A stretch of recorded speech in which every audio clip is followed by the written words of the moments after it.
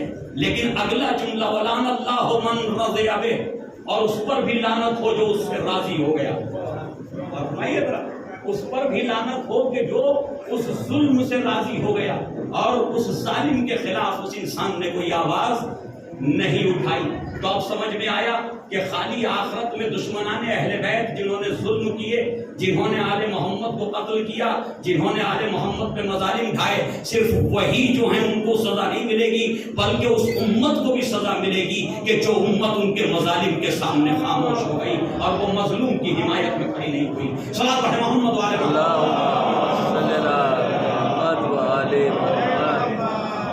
سب مل کے صلوات پڑھنے محمد۔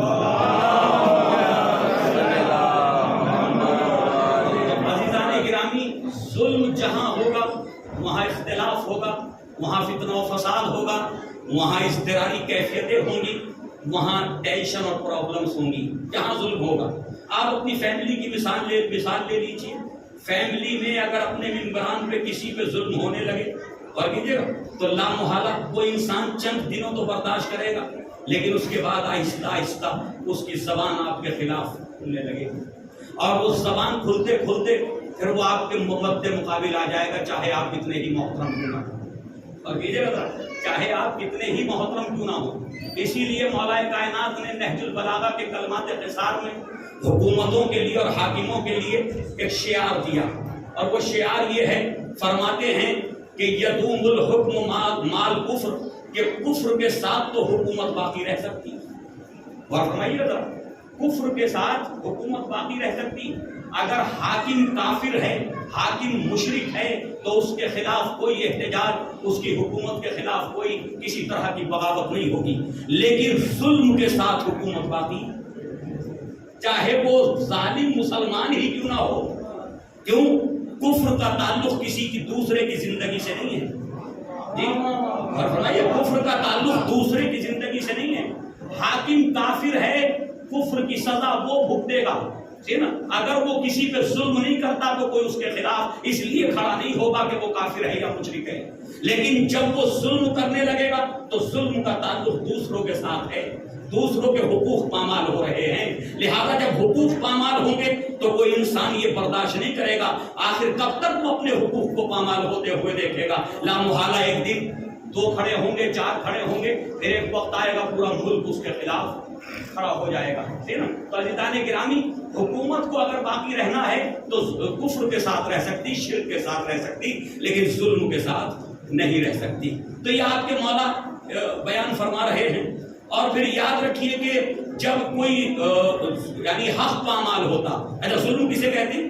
ظلم کہتے ہی اسے ہیں جو حق کو پامال کرے، ظلم کہتے ہی اسے ہیں جو حق کو پامال کرے۔ 2 اصطلاحیں ہیں، ایک ہے عدل اور عدل کے اپوزٹ ہے ظلم۔ اور فرمائیے ذرا، عدل کسے کہتے ہیں؟ عدل کہتے ہیں وضع الشیء علی محلہ۔ یہ تعریف کی ہے علماء نے کہ عدل کسے کہا جاتا ہے کہ جس چیز کا جو مقام ہے، جس چیز کا جو مناسب اس کا مرتبہ ہے، اس کو اس مرتبے پہ رکھنا یہ عدل ہے، اور فرمایا اس کو اس کی جگہ پہ رکھنا یہ عدل ہے۔ اور ایک دوسری تعریف کی گئی اعطائے کل ذی حق حقہ، کہ ہر صاحب حق کو اس کا حق مل جائے، یہ عدل ہے۔ اور فرمائیے ہر صاحب حق کو اس کا حق مل جائے، یہ عدل ہے۔ اب ظلم کیا ہے؟ ظلم اس کے خلاف ہے، یعنی جب کسی کا حق پامال ہونے لگے تو وہ ظلم ہے۔ اور فرمائیے نبی کریم حضرت محمد مصطفیٰ فرماتے ہیں کہ اگر تم امر بالمعروف کو ترک کر دو گے، اچھا یہ ظالم کہاں سے، میں نے بتایا نا کہ ظالم کہاں سے پیدا ہوتا، کہ جب ہم اچھائیوں کا حکم دینا چھوڑ دیتے ہیں، برائیوں کے خلاف بولنا چھوڑ دیتے ہیں۔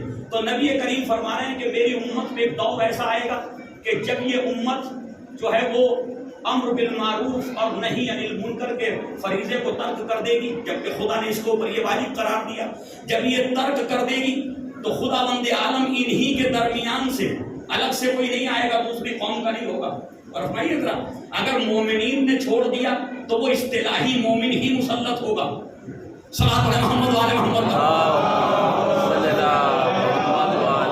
اگر مسلمانوں نے امر بالمعروف نہی عن المنکر کو چھوڑ دیا، اس فریضے کو انجام نہیں دیا، اچھائی کو اچھائی نہیں کہا، برائی کو برائی نہیں کہا، ظلم کے خلاف آواز نہیں اٹھائی، تو لا محالہ انہی مسلمانوں میں سے جو شریر قسم کے شیطان یعنی شیطنت صفت لوگ ہوں گے وہ اس قوم کے اوپر مسلط کر دیے جائیں گے.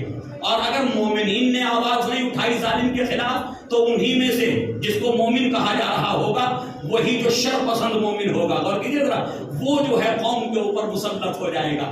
اب ساری قوم مل کر کے اللہ سے دعا کرے گی، میرے معبود ہم سے اس ظالم سے نجات، ہمیں اس ظالم سے نجات دے، اس کے ظلم سے نجات دے.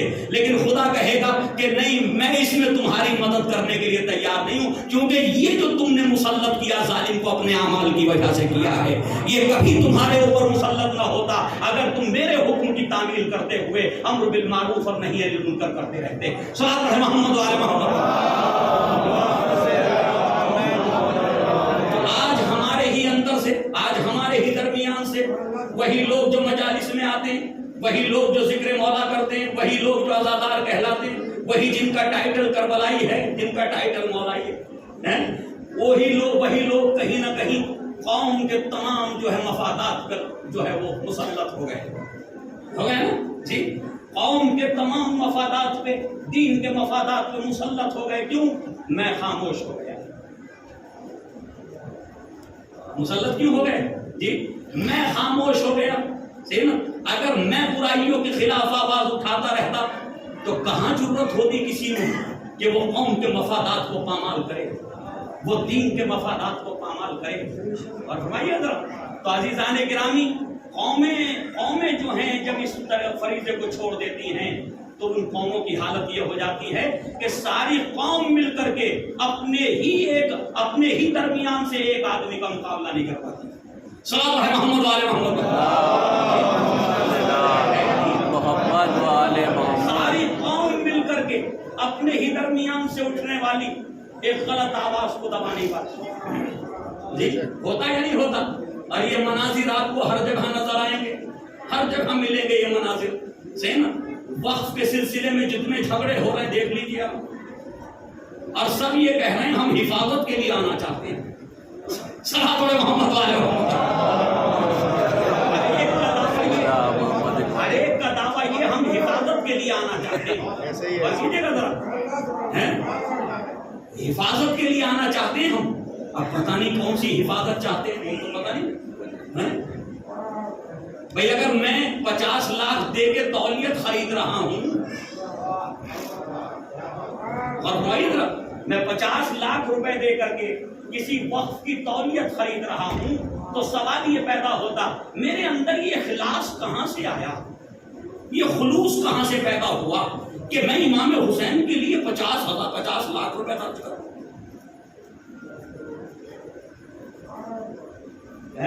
میں امام حسین علیہ السلام کے لیے، دین کے لیے 50 لاکھ روپے خرچ کرنے کو تیار ہوں، لیکن دین کے کسی حکم کو ماننے کو تیار ہوں. نماز پڑھنے کو تیار نہیں ہوں، 50 لاکھ خرچ کر دوں گا دین کے لیے. صحیح ہے؟ یعنی جو دین مجھ سے طلب نہیں کرتا وہ میں کرنے کو تیار ہوں. دین جس چیز کا مطالبہ کرتا ہے ان مطالبات کو پورا نہیں کرتا. تو بھائی اگر یہی خلوص ہے، اب سوال یہ پیدا ہوتا کہ جب تولیت بکے گی اور وقف جو ہے اس طرح سے حاصل کیے جائیں گے، ان پراپرٹیز پہ اس طرح سے قبضے کیے جائیں گے، تو مجھے انصاف سے بتائیے جس نے 50,000 لگایا ہے تو وہ پہلے اسے نکالے گا یا نہیں نکالے گا؟ 50 لاکھ لگایا جس نے. عزیزان گرامی یاد رکھیے کہ یہ خلوص اسی وقت پیدا ہوگا کہ جب آپ کے اذہان میں اسلام کی اہمیت اور اہل بیت علیہ السلام کی اہمیت آ جائے. یوں تو ہم غاصبوں پہ لعنتیں کر رہے ہیں، مسلسل کر رہے ہیں، اور یہ مجالس خود لعنت ہیں غاصبوں پر. یہ مجالس احتجاجی طور پہ تو ہو رہی نا ظلم کے خلاف، ہے نا. تو عزیزان گرامی یہ آزاداری خود لعنت ہے ظالموں کے خلاف. ٹھیک نا, ظالموں پہ یہ لعنت ہے عزاداری. یہ ماتم امام حسین خود ایک ظلم کے خلاف احتجاج ہے. تو عزیزان گرامی, ہم ظالموں اور غاصبوں کے خلاف احتجاج کر رہے ہیں, ہم لعنتیں کر رہے ہیں, اور پھر بھول جاتے ہیں کہ جب ہم غاصب پہ لعنت کر رہے ہیں تو یہ لعنت وہیں جائے گی جس نے غصب کیا ہوگا. اور یہ سب ہم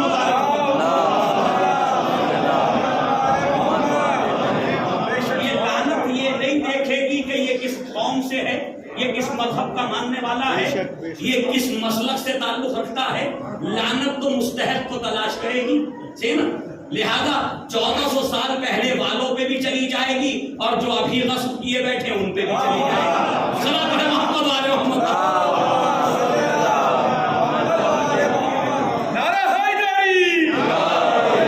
تو عزیزان گرامی, ہماری پریشانیاں امر بالمعروف اور نہی عن المنکر کو چھوڑنے کی وجہ سے ہیں.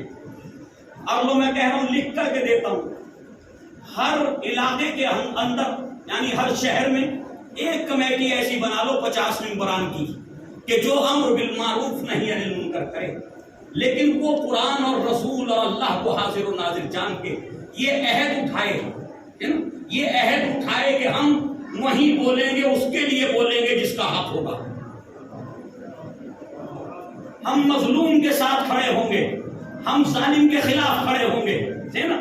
تو اگر ایسا کر لیا تو 10 سال سے زیادہ کا وقت نہیں لگے گا, اس قوم کے سارے اختلافات ختم ہو جائیں گے. اور ایک صلاۃ ہے محمد علیہ محمد. سارے اختلافات ختم ہو جائیں گے. کیوں؟ جو ظلم کرنے کے لیے پہلا قدم آگے بڑھائے گا, لا محالہ قوم جب اس کے خلاف آواز اٹھائے گی تو اس میں جرت نہ ہو سکے گی, ہمت نہ ہو سکے گی کہ وہ اب ظلم کر سکے. نہیں ہوگی نا جی.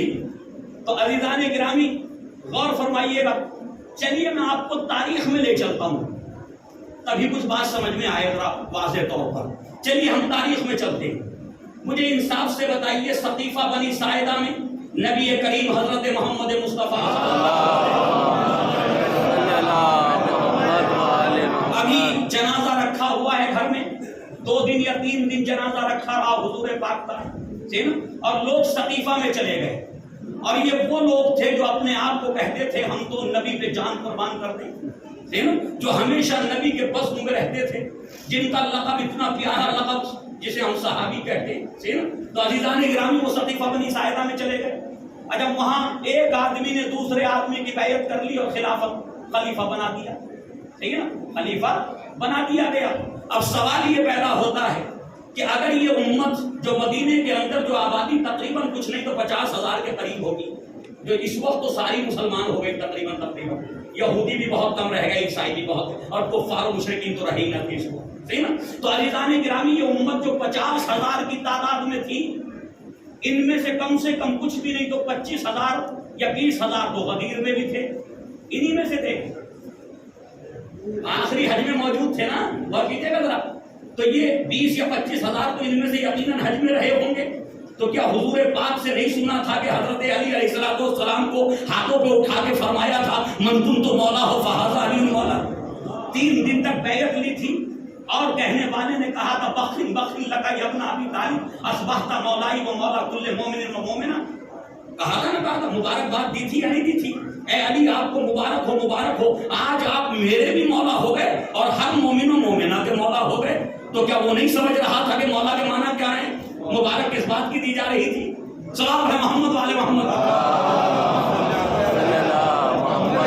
لیکن عزیزان گرامی ادھر وہ خلافت بنی, خلیفہ بن گیا, ایک آدمی نے ایک کی بیعت کر لی, خلیفہ بن گیا. جب خلیفہ بن گیا تو امت کی ذمہ داری کیا تھی؟ امت کی ذمہ داری یہ تھی کہ نہ وہاں تلواریں اٹھانا تھی, نہ ڈنڈے چلانا تھے, نہ طاقت کا استعمال کرنا تھا, کچھ بھی نہیں کرنا تھا. بس اس امر بالمعروف نہی عن المنکر کے فریضے کو یاد رکھنا تھا. اور فرمائیے گا, اس امر بالمعروف اور نہی عن المنکر کے فریضے کو یاد رکھنا تھا کہ ہمارا فریضہ ہے, ہمیں قرآن نے یہ حکم دیا ہے کہ امر بالمعروف کریں, اچھائیوں کا حکم دیں, برائیوں سے روکیں. بس کچھ کرنے کی ضرورت نہ تھی, نہ تلواریں اٹھائی جاتی, نہ میدان میں آنے کی ضرورت تھی, کچھ نہیں. ہر ایک صحابی جاتا اور جانے کے بعد کہتا کہ نبی کریم نے حضرت علی کو غدیر میں خلیفہ بنایا, ہم نے بھی بیعت کی, آپ نے بھی بیعت کی, تو کیوں آپ اس برائی کو, اس بدعت کو جو ہے انجام دے رہے ہیں, کیوں آپ خلیفہ بنا. ہو سکتا تھا یا نہیں ہو سکتا تھا, صحیح نا. ہر آدمی بھی جاتا ہم اس بات سے راضی نہیں ہیں, ہم اس کو پسند نہیں کرتے, تو نہ تلواریں چلتی, صحیح ہے, کچھ بھی کرنے کی ضرورت نہیں تھی. اگر 150 لوگ ابتدا میں جا کے الگ الگ کہہ دیتے ہمیں آپ کا یہ کام پسند نہیں ہے, یہ سنت رسول کے خلاف ہے, یہ حکم الہی کے خلاف ہے, تو مجھے بتاؤ کیا وہ مسند خلافت پہ بیٹھا رہتا؟ اسے خلافت چھوڑنی پڑ جاتی. لیکن عزیزان گرامی, امت کی خاموشی نے اسلام کا راستہ بدل دیا. اسلام کا جو قرآن چاہتا تھا جس راستے پر, اس راستے پہ امت باقی نہیں رہی, وہ راستہ ہی چینج ہو گیا. تو عزیزان گرامی, جب جناب زہرا کے دروازے پہ آگ اور لکڑیاں جمع ہوئی تو کوئی تو کہتا کہ بھئی ہم اس بات کو پسند نہیں کرتے, کوئی تو کہتا کہ یہ تم کیا کر رہے ہو, ہم نے نبی کو یہاں سلام کرتے دیکھا ہے, نبی کریم یہاں آ کر کے اجازت مانگتے تھے, ملائکہ اس دروازے پہ آ کر کے اجازت مانگتے تھے, تو یہ کہا جا سکتا تھا یا نہیں؟ تو جنگ کرنے کی ضرورت نہیں تھی, طاقت اور قوت کے استعمال کی ضرورت نہیں تھی, خالی امر بالمعروف نہی عن المنکر کے فریضے کو انجام دے دیا جاتا, تو نہ مولا کائنات کا حق پامال ہوتا اور نہ آل محمد میں مظالم ہوتے. اور کیجیے گا ذرا. لیکن عزیزان گرامی, ہم وہاں سے اپنے اوپر اگر اپلائی کریں, صحیح ہے, اسی بات کو کہ اگر وہ سارے گناہگار تھے, ہے نا, سارے گناہگار ہیں نا, اگر وہ پوری امت گناہگار ہے جو خاموش ہو گئی مظالم کے سامنے, اور انہوں نے جو ہے وہ اہل حق کا حق کا ساتھ نہیں دیا, تو اس کا مطلب اگر میں بھی اپنے معاشرے میں کسی پر ظلم ہوتے دیکھوں اور خاموش ہو جاؤں, تو میرا شمار کون کن لوگوں میں ہوگا؟ میرا شمار کن لوگوں میں ہوگا؟ حق بولنے والوں میں یا ظالم کے خلاف خاموش ہو جانے والوں میں؟ اچھا, میں تمنا تو کر رہا ہوں, یا لیتنا کنا معکم فنفوز فوزا عظیما, تمنا ہے نا ہر شیعہ کی, اے کاش مولا ہم آپ کے ساتھ ہوتے. تو جب اگر مولا کے ساتھ ہوتے تو کیا چاپلوسی کرتے؟ صحابہ محمد والے اپنے مولا کے ساتھ کرتے کیا؟ مولا کی بارگاہ میں چاپلوسوں کی کوئی جگہ ہی نہیں ہے, صحیح ہے. مولا کے بارگاہ میں ان کی جگہ نہیں, جو اپنے مفادات کو چاہتے ہوں اور ان کو دین نظر نہ آتا ہو, ان کو معاشرہ نظر نہ آتا ہو, ان کو سوسائٹی نظر نہ آتی ہو, ان کو مظلوم نظر نہ آتے ہوں, ان کے لیے کوئی جگہ نہیں ہے. اور فرمائیے ذرا, مولا کے یہاں تو وہ آئیں جو مظلوم کی حمایت کر سکیں اور ظالم کے خلاف کھڑے ہو سکیں. صلوات ہے محمد والے محمد.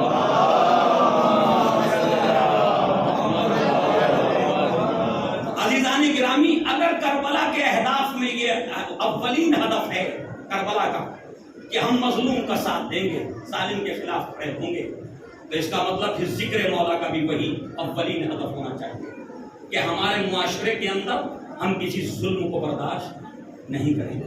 ہمیں حسینی معاشرہ چاہیے, ہمیں قرآنی معاشرہ چاہیے, ہمیں اسلامی معاشرہ چاہیے, جس کے لیے میرے مولا کہ جب شب خون مار رہا تھا امیر شام, آپ کے دور حکومت میں آپ کے جو حدود کے ایریے تھے, شام سے ملے ہوئے ایریے, صحیح, جو آپ کے قلم رو میں تھے, تو شب خون مارا جاتا تھا.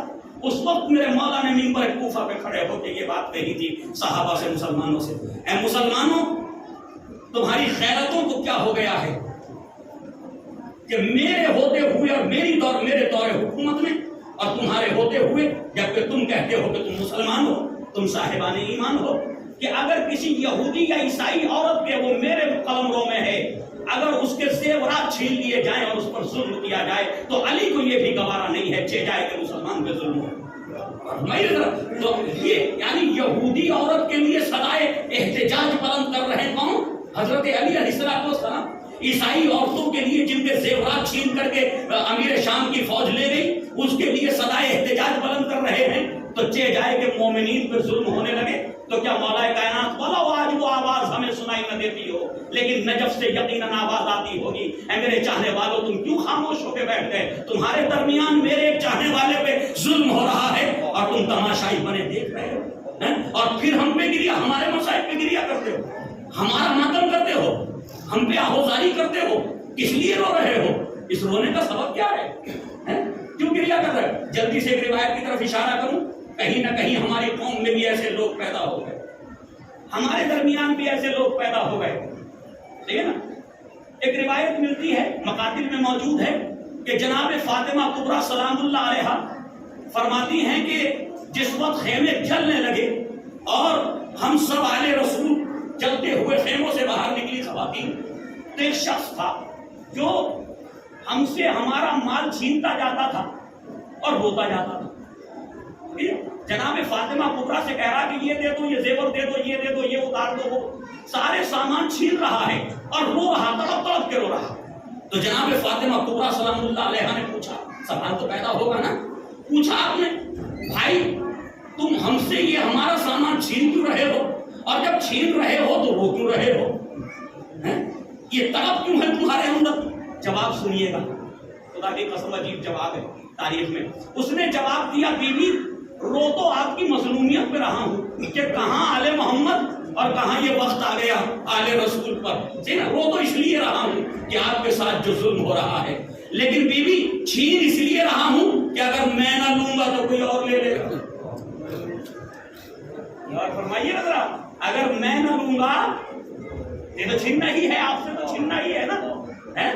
ایسے ایسے مسلمان، اس ذہنیت کے مسلمان نا اس زمانے میں پیدا ہو گئے کہ میں نہیں لوں گا تو کوئی اور لے لے گا، کوئی اور چھین لے گا، لہذا اس سے اچھا میں ہی لے لوں. اور فرمایا تو ہمارے یہاں بھی ایسے لوگ پیدا ہو گئے کہ یہ اگر میں نہ لوں گا تو کوئی اور لے لے گا، اس سے اچھا میں ہی قبضہ کروں. صلاۃ پڑھے محمد والے محمد.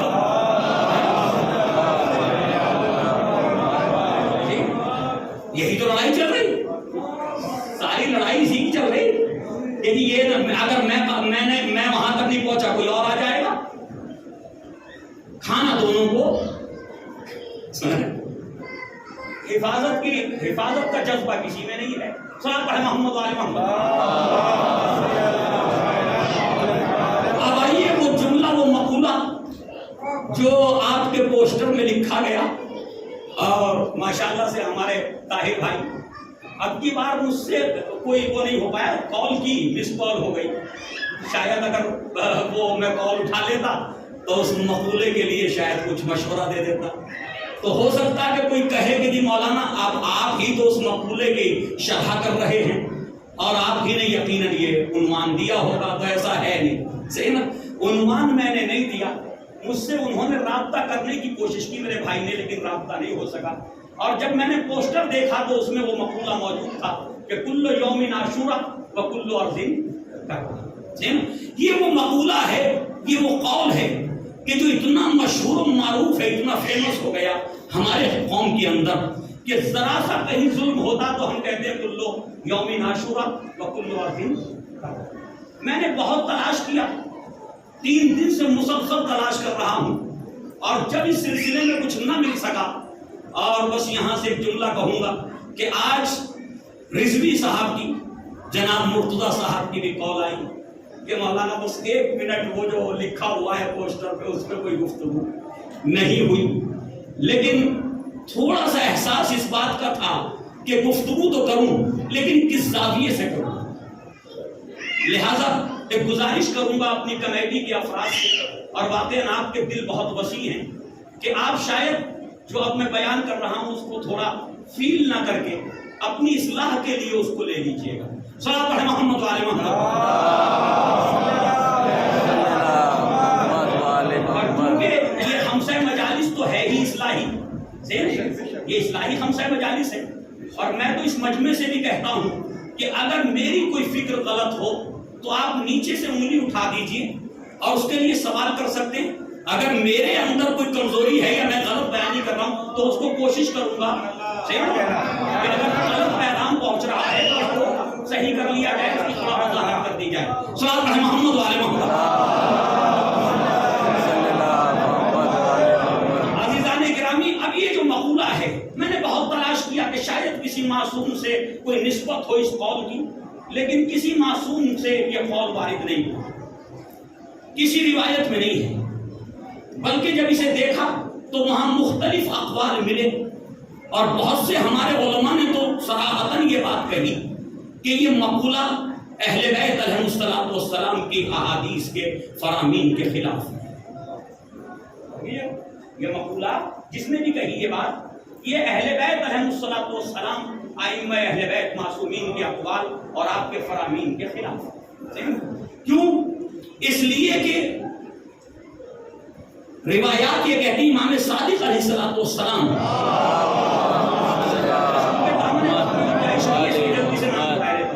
حضور پاک حضرت محمد مصطفیٰ صلی اللہ علیہ وسلم، حضرت علی علیہ الصلوۃ والسلام، حضرت امام حسن مجتبی اور حضرت امام جعفر صادق علیہ السلام، ان چار معصومین سے یہ قول موجود ہے عاشور کے سلسلے میں کہ لا فرماتے لا یوم کا یوم کا یا ابا عبداللہ، اور فرمائیے طرف کہ آپ کا جو دن ہے کس کا؟ امام حسین کی شہادت کا دن یعنی یوم عاشورہ، کہ اے ابا عبداللہ ایسا کوئی دن نہیں ہے، یعنی جو عظمت یوم عاشورہ کی ہے ہمارے پاس ایسا کوئی دن موجود نہیں ہے، حتیٰ کہ نبی کریم کی وفات کا دن بھی ہمارے پاس موجود ہے یعنی ایک عظیم دن ہے نا، اس کی عظمت ہے نا غم کے حوالے سے۔ اور فرمائیے گا حضرت علی علیہ السلام سجدے کی حالت میں شہید ہوئے، روزے کی حالت میں شہید ہوئے، ظلم کے ساتھ شہید کیا گیا، عظمت ہے نا اس کی۔ جناب فاطمہ زہرا سلام اللہ علیہا مظلومہ شہید ہوئی، پسلیاں شکستہ ہو گئیں، دروازہ پہلو پہ گرا دیا گیا، وہ سب کچھ ہوا نا۔ تو اس دن کی ہمارے یہاں غم کے حوالے سے ایک اہمیت ہے، ایک عظمت ہے۔ امام حسن مجتبی علیہ السلام کی شہادت کتنی جو ہے وہ مظلومانہ ہے کہ جگر کے 72 ٹکڑے تشت میں آ گئے، تو وہ دن ہمارے لیے غم کے حوالے سے کیفیت ایک جو ہے عظیم دن ہے۔ لیکن وہی نبی فرما رہے ہیں اور وہی امام حسن مجتبی فرما رہے ہیں، وہی حضرت علی فرما رہے ہیں کہ لا یوم کا یوم کا ابو عبداللہ، اے ابو عبداللہ، اے حسین، جو آپ کے دن کی اہمیت ہے یعنی عاشورہ کی، وہ اہمیت کسی اور دن کی نہیں ہے۔ تو اس لیے علماء کہتے ہیں کہ یہ مقولہ کہیں نہ کہیں خلاف ہے احادیث معصومین، فرامین معصومین علیہ الصلوۃ والسلام کے، کہ ہم کہہ رہے ہیں کلو یوم عاشورہ و کلو ارض کربلا، اور امام کہہ رہے ہیں عاشور جیسا کوئی دن ہے ہی نہیں۔ اور فرمائیے گا ہم کہہ رہے ہیں کہ ہر دن عاشور ہے، ٹھیک ہے نا، امام کہہ رہے ہیں کوئی دن ہے ہی نہیں، نبی کریم فرما رہے ہیں کوئی دن ہے ہی نہیں عاشور جیسا۔ اس کا مطلب یہ ہے کہ عاشور سے اگر ہم تشبیہ دیں تو اس کا مطلب یہ ہے کہ ہم کہیں نہ کہیں احادیث کی مخالفت کر رہے ہیں، صحیح ہے؟ لہذا ہمیں اس پہ غور کرنے کی ضرورت۔ اب رہ گیا دوسرا فقرہ اس کا، وَكُلُّ أَرْضٍ كَرْبَلَا، اور ہر زمین کربلا ہے۔ عزیزان گرامی یاد رکھیے یہ تصور کہیں نہ کہیں محمد علی جوہر صاحب جو ہندوستان کے ایک عالم تھے جنہوں نے خلافت کے لیے بڑی جد و جہد کی، صحیح ہے نا، تو انہوں نے بھی کہیں نہ کہیں اسی مقولے سے متاثر ہو کر کے وہ شعر کہا تھا کہ مرگ یزید قتل حسین اصل میں مرگ یزید ہے، اسلام زندہ ہوتا ہے ہاں جی ہر کربلا، جی جی جی صحیح نا، یعنی وہ بھی کہیں نہ کہیں اسی مقولے سے متاثر ہوئے، صحیح ہے، اور وہ یہ سمجھے کہ جب ہر روز کا عاشور کا دن ہے اور ہر غم جو ہے وہ عاشور ہے اور ہر زمین کربلا ہے جہاں بھی ہم پہنچے، تو انہوں نے کہا کہ بس ہر کربلا کے بعد، ارے بھائی ہر کربلا تو جب ہوتی جب کربلا کے بعد کوئی کربلا ہوئی ہوتی ہے۔ صلوات علی محمد وعلی محمد۔ جی بھائی کوئی کربلا کے بعد دوسری کربلا ہوئی، تو آپ یہ کیوں کہہ رہے ہیں کہ اسلام زندہ ہوتا ہر کربلا کے بعد؟ ہیں دو چار واقعات ایسے ہوتے قربانی کے جو کربلا جیسے ہوتے، صحیح نا، تو ہم مان لیتے کہ جی جب جب کربلا ہوئی تب تب جو ہے اسلام زندہ ہوا، لیکن کربلا کے بعد دوسری کربلا کی ضرورت ہی نہیں پڑی۔ اسلام کی بقا کے لیے کربلا کے بعد دوسری کربلا کی ضرورت نہیں ہے۔ اور شہادت امام حسین کے بعد اب کسی شہادت کی اس لیے ضرورت نہیں کہ وہ دین کی بقا کا اہتمام کرے گی نا، امام حسین کی شہادت نے کربلا کو، شہادت نے دین کو بچا دیا ہے، اب دین نہیں مٹے گا، اب شہادت صرف دین کو دوبارہ سے اجاگر کرنے کے لیے۔ صلوات علی محمد وعلی محمد۔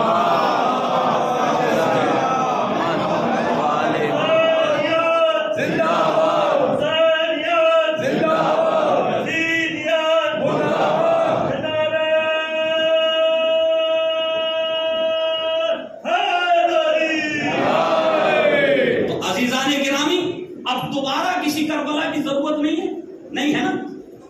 کبھی ہمارے ائمہ نے نہیں فرمایا کہ اب اسلام اس وقت زندہ ہوگا جب دوسری کربلا ہوگی، اور ساری امت نے تسلیم کر لیا کہ اسلام کربلا کے بعد محفوظ ہو گیا۔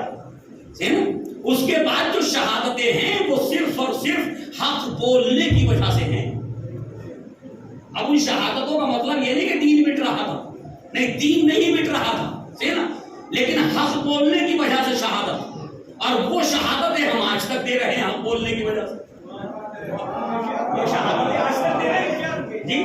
تو کیا میں یہ کہہ دوں کہ اسرائیل اور ایران کی جنگ کے بعد اسلام زندہ ہو گیا؟ کیا ایران کے کمانڈرز ہمارے شہید کر دیے گئے تو ان کی شہادت سے اسلام زندہ ہو گیا؟ نہیں، اسلام زندہ نہیں ہوا، بلکہ حق اور باطل کو جو ملایا جا رہا تھا دوبارہ سے لوگوں کے سامنے حق کی صحیح تصویر آ گئی۔ صلاۃ علی محمد و آل محمد۔ اسلام زندہ ہے جی۔ حق و باطل کی جو ہے خلف ملت ہو گیا تھا، اور بالخصوص وہ لوگ کہ جو ظالم کا ساتھ دے رہے تھے اور کہیں مظلوم کے لیے خاموش ہو بیٹھے تھے، ان کو پھر ان شہادتوں نے جذبہ دیا، بولو تو صحیح، ڈرو مت، گھبراؤ مت، بس یاد رکھیے جب جب شہادتیں پیش کی جاتی ہیں تب تک قوم کو جرأت اور حوصلہ ملتا ہے۔ صلاۃ علی محمد و آل محمد۔ تب تک قوم کو جرأت اور حوصلہ ملتا ہے حق کی حمایت کے لیے اور ظالم کے خلاف بولنے کا۔ اگر ایران نے یہ سب کچھ نہ کیا ہوتا اس زمانے میں تو مجھے انصاف سے بتاؤ، آج یورپین 25 ممالک اسرائیل کو ظالم قرار دے رہے ہیں کہ یہ ظلم کر رہے ہیں۔ اچھا، یہ وہ ممالک ہیں جن کا تعلق یا یہودیوں سے ہے یا عیسائیوں سے؟ یہ وہ ممالک ہیں، یورپ میں کوئی ملک مسلم نہیں ہے یا ہے؟ مسلم ملک تو نہیں ہے نا، تو یہودی اور عیسائی تو متاثر ہو گئے غزہ کے مظلوموں سے، انہوں نے تو حمایت کی آواز اٹھا دی، فرانس بولنے لگا، برطانیہ بولنے لگا، صحیح، افریقہ کے کچھ ممالک جو عیسائیوں کے وہ بولنے لگے، یہ آوازیں اٹھانے لگے، اور جنہیں حکم دیا گیا تھا کہ تم کبھی ظالم کے خلاف، ظالم کے ساتھ نہ جانا، وہ ابھی بھی خاموش بیٹھے ہوئے، وہ ابھی بھی خاموش بیٹھے۔ صلاۃ علی محمد و آل محمد۔ وہ آواز اٹھانے کے لیے تیار نہیں ہے۔ اچھا، یہ آواز نہ اٹھانے سے بڑا فائدہ ہوا، قوم انہیں سمجھ رہی تھی یہ امت کے لیڈر ہیں، یہ امت کے رہنما ہیں، یہ امت کے رہبر ہیں، اگر یہ نہ ہوں گے تو قوم کا کیا ہوگا، یہ نہ ہوں گے تو امت کا کیا ہوگا، مسلمانوں کا کیا ہوگا؟ دنیا نے دیکھ لیا کہ جب یہ نہ تھے، ان کے ہوتے ہوئے بھی ظلم کم نہیں ہوا اور ان کے نہ ہونے سے کوئی فرق نہیں پڑا، تو یہ سب کے سب خاموش ہو کے بیٹھ گئے، صرف وہی بولے جن کا تعلق کربلا سے تھا، جن کا تعلق کربلا سے تھا، پھر وہی اٹھے، پھر انہوں نے آواز اٹھائی ظلم کے خلاف۔ ایسا ہی ہے نا؟ تو عزیزان گرامی، یا یوں کہوں جن کے سامنے لفظ شیعہ آ گیا، جن کے سامنے، جن کے نام پہ لفظ شیعہ لگا ہوا، وہی بول رہے ہیں۔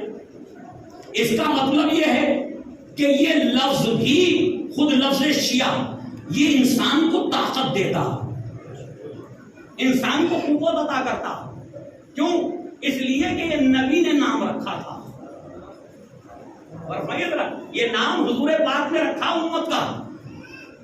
اہل سنت کی احادیث کی کتابوں میں یہ حدیث موجود ہے کہ حضرت حضور پاک نے فرمایا، یا علی انتا و شیعتک الفائزون، علی تم اور تمہارے شیعہ کامیاب ہیں۔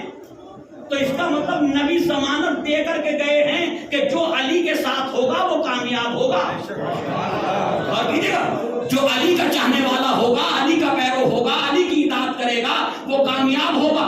تو ضمانت نبی نے دی ہے، لہذا اگر ساری امت علی والی ہوتی تو اسلام کے دشمن میں ہمت نہ ہوتی کہ وہ غزہ کو تباہ و برباد کر دیتا، وہ 15,000 بچوں کو اور 15,000 عورتوں کو قتل کرتے، یہ کبھی جرأت نہ ہوتی۔ یہ جرأت تو اس لیے ہے کہ امت کا ایک چھوٹا سا گروہ ہے جو آل محمد سے منسلک ہے اور باقی سب ان سے منسلک ہیں جو کسی میدان میں رکے نہیں. صلاۃ علی محمد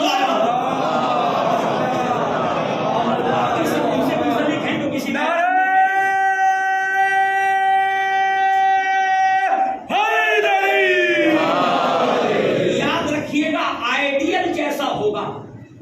ویسے ہی اثرات امت میں آئیں گے. امام کے اثرات، لیڈر کے اثرات، اور کیجیے گا وہ اثرات امت میں آتے ہیں.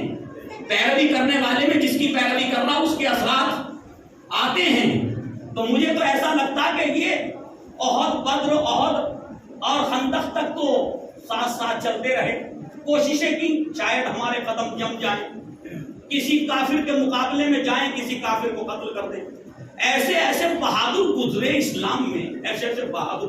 اور کیجیے گا جس کے لیے علامہ شبلی نعمانی کہتے تھے تو بہت بہادر ہے نا، لیکن جب ہم نے ان کی بہادری تلاش کی نا تو ہمیشہ ان کی تلوار مسلمانوں کے لیے اٹھی. فرمائیے ان کی تلوار جب بھی اٹھی نا کسی صحابی کے لیے، کسی مسلمان کے لیے اٹھی. یا رسول اللہ اجازت دیجیے اس کے سر و تن میں جدائی کر دوں. کس کے سر و تن میں؟ مسلمان کے. غور کیجیے ذرا، کبھی نہ یہودیوں کے خلاف لڑا گیا، کبھی نہ عیسائیوں کے خلاف لڑا گیا، نہ دشمنان اسلام کے خلاف لڑا گیا. بدر میں گئے، نہ کسی کو زخم پہنچایا نہ زخم کھایا. احد میں جنگ لڑی، پتہ نہیں کیا لڑا ہے نا، نہ کسی کافر کو زخم پہنچایا نہ ان کو زخم پہنچا. خندق میں گئے، وہاں تو کوئی مقابلہ ہی نہیں تھا، خاموش بیٹھے تھے، علی نے فتح کر لیا. اور کیجیے وہاں اجتماعی جنگ نہیں ہوئی. تو عزیزان گرامی غور فرمائیے گا، خیبر تک آتے آتے جب علم لے کر کے گئے اور علم چھوڑ کے بھاگنا پڑا، اور فرمائیے تو اب خیبر کے بعد حوصلے اتنے پست ہو گئے کہ جی اب ہم میدان میں جا کے کریں کیا جب رک ہی نہیں پاتے. اب میدان میں جا کے کریں کیا جب ہم ٹھہر ہی نہیں پاتے، جب ہم لڑ ہی نہیں پاتے دشمن سے. تو ان کے ماننے والوں نے تو یہ تسلیم کر لیا کہ جب ہمارے بزرگ جنگوں میں نہ ٹھہر سکے تو اب ہم جنگوں کے مقابلے میں جا کے کریں کیا.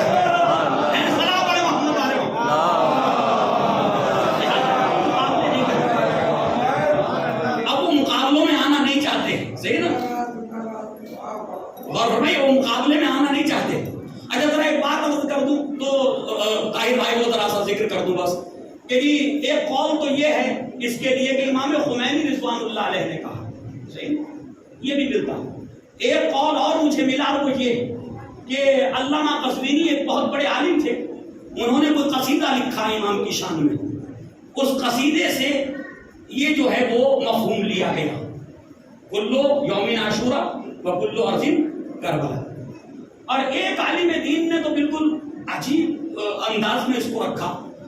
وہ کہتے ہیں کہ جی عراق کے عالم دین ہیں، وہ کہتے ہیں کہ جی یہ بنو امیہ کا بنایا ہوا مقولہ ہے، یہ بنو امیہ کا بنایا ہوا.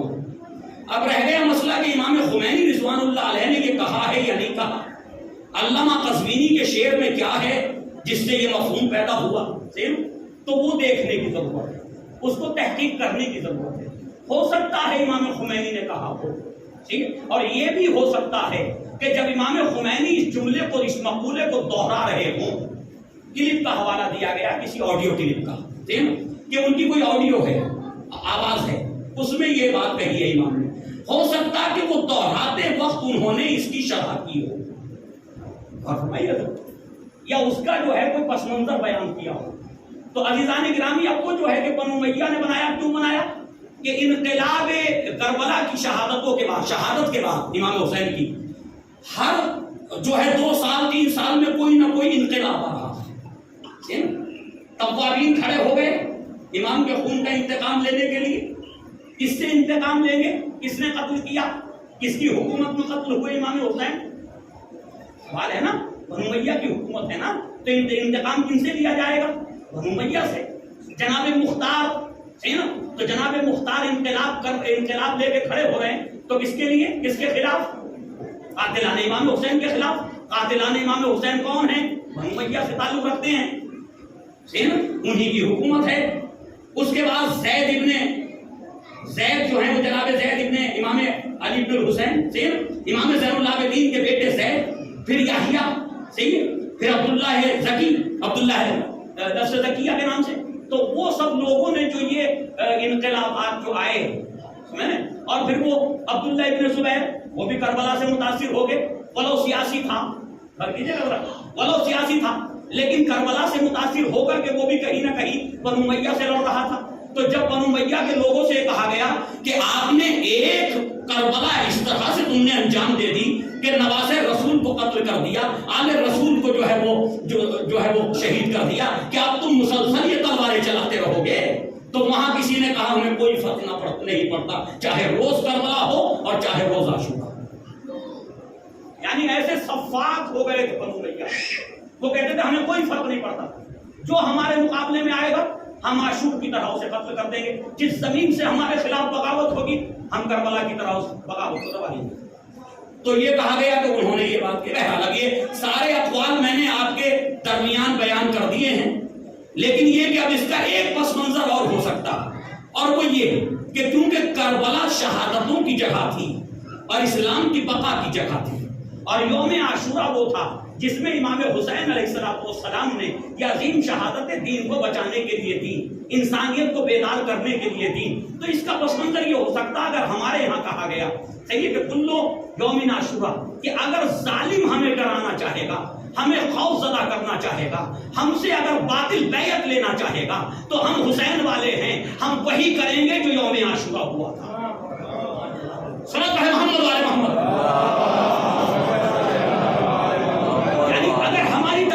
مطلب یہ ہے صحیح نا کہ ہم ویسا ہی کریں گے جو یوم عاشورہ ہمارے امام نے ظلم کے خلاف کیا تھا، یعنی ہم دبنے والے، گھبرانے والے، خوف زدہ ہونے والے نہیں ہیں، صحیح نا۔ اور جہاں بھی ظالم ہمارے اوپر مسلط ہونے کی کوشش کرے گا، ہم سے بیعت لینا چاہے گا، اس زمین کو ہم کربلا کا نمونہ بنائیں گے، صحیح نا۔ تو یہ تو ہو سکتا ہے، لیکن حقیقت میں نہ کوئی زمین کربلا ہو سکتی ہے اور نہ کوئی دن عاشورہ ہو سکتا ہے۔ صلوات ہے محمد والے محمد۔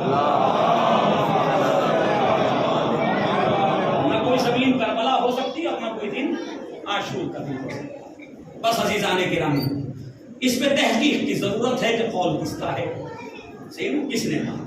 اب وہ اتنا دامن وقت میں گنجائش نہیں تھی کہ اس کی تحقیق ہو سکتی ہے، کیونکہ کسی نے بھی کسی کتاب کا حوالہ نہیں دیا کہ یہ کسی کتاب میں ذکر ہوا، مقولہ کہہ کر کے سب نے اس کو ذکر کیا۔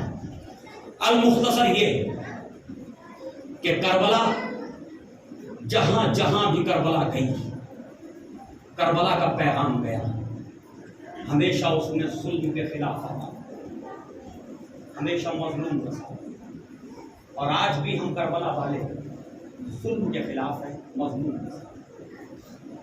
کبھی کبھی ہمارے نوجوان بھی پوچھتے ہیں کہ مولانا فلسطین میں، غزے میں کوئی شیعہ نہیں ہے، ایسے ہی ہے، کوئی شیعہ نہیں، حتیٰ کہ غزہ اور فلسطین کے رہنے والے جس وقت ایرانی انقلاب آیا نا تو شاید یہ اہل سنت بھی نہ تھے،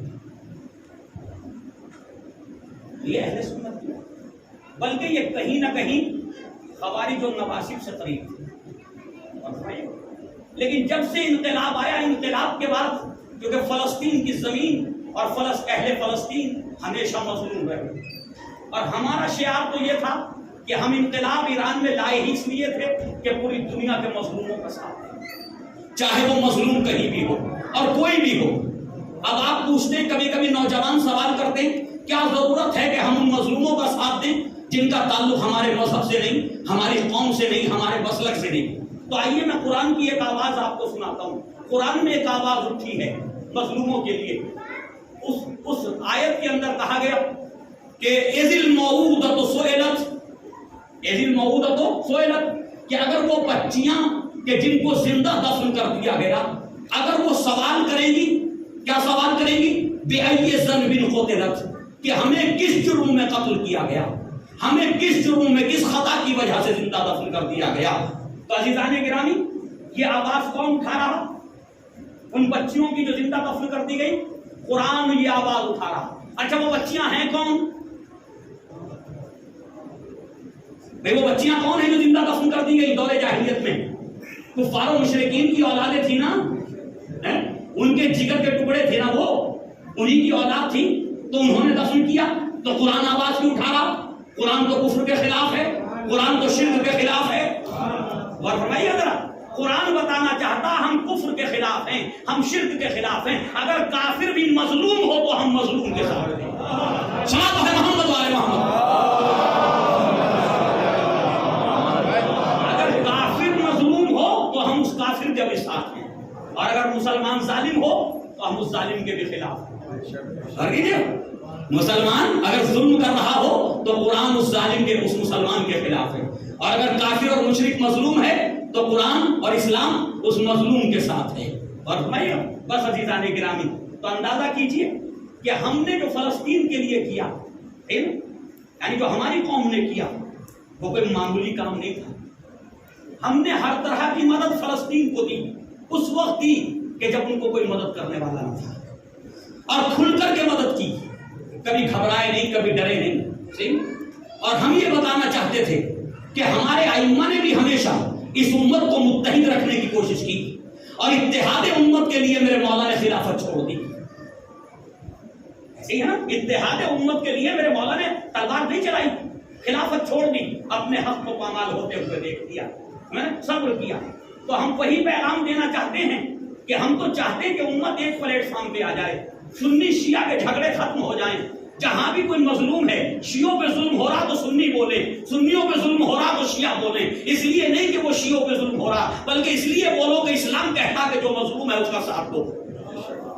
تو ہم نے سنی شیعہ کے تفرقے کو مٹایا، ہم نے اہل فلسطین کی مدد کی، اور جب ہم مسلسل مدد کرتے رہے، ان کو طاقت دیتے رہے، ان کو قوت دیتے رہے، تو ایک دن آیا کہ اسی غزہ کے اندر جشن غدیر منایا جانے لگا۔ جشن غدیر منایا جانے لگا، وہاں جوان، بزرگ، عورتیں، بچے سب مل کر کے مولا کائنات کا قصیدہ پڑھنے لگی، لبیک یا حسین کے نعرے لگ رہے ہیں آج غزہ کے روڈوں پر، صحیح ہے، وہاں کے ٹوٹے ہوئے گھروں میں وہ کہنے لبیک یا حسین، لبیک یا حسین۔ کیوں؟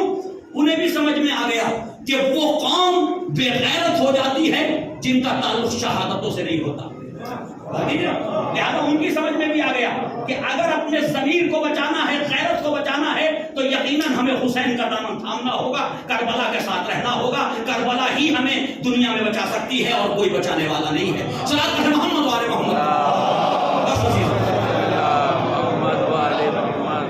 تو اب اس میں ملین ڈالر خرچ ہو جائیں، اربوں ڈالر خرچ ہو جائیں، کوئی پریشانی نہیں ہے۔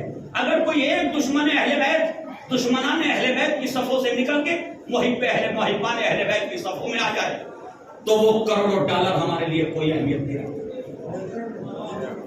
قرآن کا کوئی حکم زندہ ہو جائے تو وہ اربوں ڈالر ہمارے لیے کوئی اہمیت نہیں رکھتے۔ سنت رسول اگر زندہ ہو جائے، سنت مولا کائنات زندہ ہو جائے، اسلام کا کوئی حکم زندہ ہو جائے تو وہ دولت ہمارے لیے کوئی اہمیت نہیں رکھتی۔ اہمیت یہ ہے کہ کوئی ایک وہاں سے نکلے اور نکل کے آل محمد کی محبت سے منسلک ہو جائے، بس یہ ہمارے لیے اہم ہے۔ عزیزان گرامی، یہ دن اسیران کربلا سے مخصوص ہے۔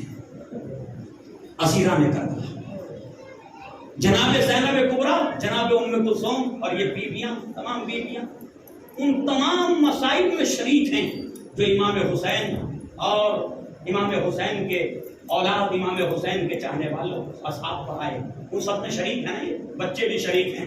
پانی بند ہوا تو خالی امام حسین کا تو نہیں ہوا نا، بچے بھی پیاسے رہے، بیویاں بھی پیاسی رہے، جہاں مرد پیاسے رہے وہیں یہ خواتین بھی پیاسے رہے۔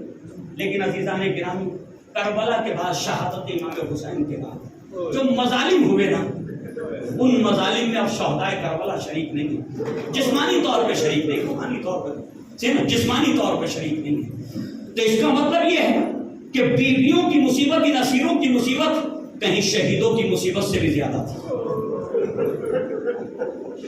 شہدائے کربلا کی مصیبت سے بھی زیادہ تھی۔ عزیزان گرامی، بس ایک تصور آپ کے سامنے پیش کر رہا ہوں، سوچئے ذرا، اگر کوئی آپ سے پوچھے کہ جناب علی اکبر کب تک پیاسے رہے،